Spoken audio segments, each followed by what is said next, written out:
আজকে এক্সারসাইজ 11.2 এর 11 দাগের অঙ্কটা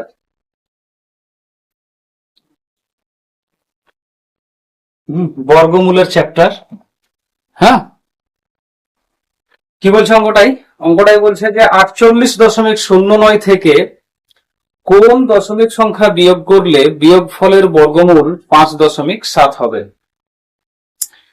48.09 থেকে কোন দশমিক সংখ্যা বিয়োগ করলে বিয়োগফলের বর্গমূল 5.7 হবে। তাহলে অঙ্কতে কি বলছে, বিয়োগফলের বর্গমূলটা হবে 5.7, বিয়োগফলের বর্গমূল হবে 5.7। তার মানে নিশ্চয়ই বিয়োগফলটা হলো 5.7 এর বর্গ, তাই তো? এখানে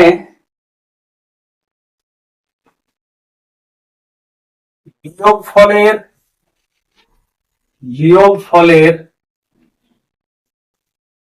বর্গমূল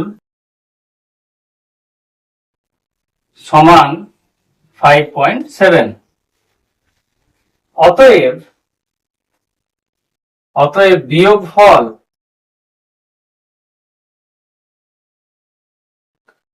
সমান 5.7 স্কয়ার, তাই না? বিয়োগফলের বর্গমূল যদি 5.7 হয় তাহলে নিশ্চয়ই বিয়োগফলটা 5.7 এর বর্গ। তাহলে বিয়োগফল হলো 5.7 এর বর্গ। 5.7 এর বর্গ মানে আমরা একটু সাইডে দেখে নিই যে 5.7 এর বর্গ কত হয়। 5.7 এর বর্গ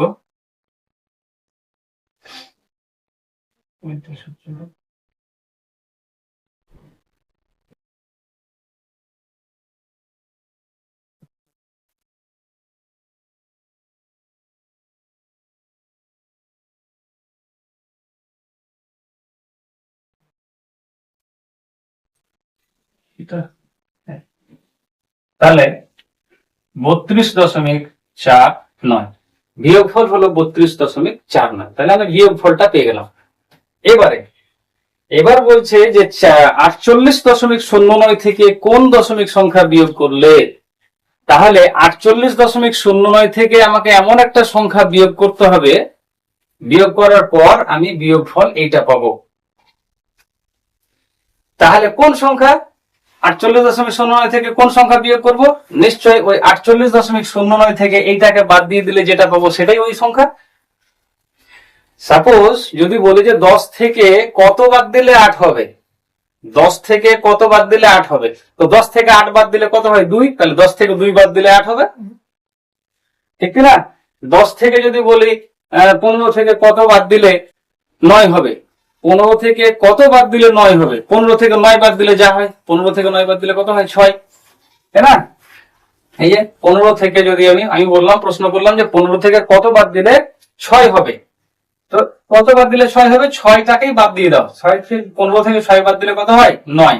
তাহলে এই 15 থেকে যদি আমি 9 বাদ দিই তাহলে 6 অ্যান্সার আসবে। ঠিক সেরকম বলছে 48.09 থেকে কত বাদ দিলে এই 32.49 আসবে, তাহলে ওই 48.09 থেকে এই 32.49 কেই বাদ দিব, তাহলে যেটা অ্যান্সার আসবে সেটাই অ্যান্সার, তাই না? বিয়োগফল যেটা আসবে। অতএব নির্ণেয় দশমিক সংখ্যা, অর্থাৎ নির্ণেয় দশমিক সংখ্যা সমান 48.09 মাইনাস 32.49 সমান 48.09 থেকে 32.49 বাদ দিলে 0, 4, 6, 10, 3, 5, 1, অর্থাৎ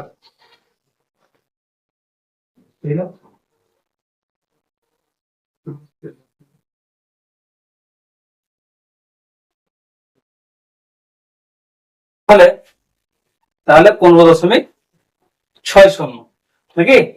তাহলে দিস ইজ অ্যান্সার। বোঝা গেল? তাহলে নির্ণয় দশমিক সংখ্যাটা হলো 15.60।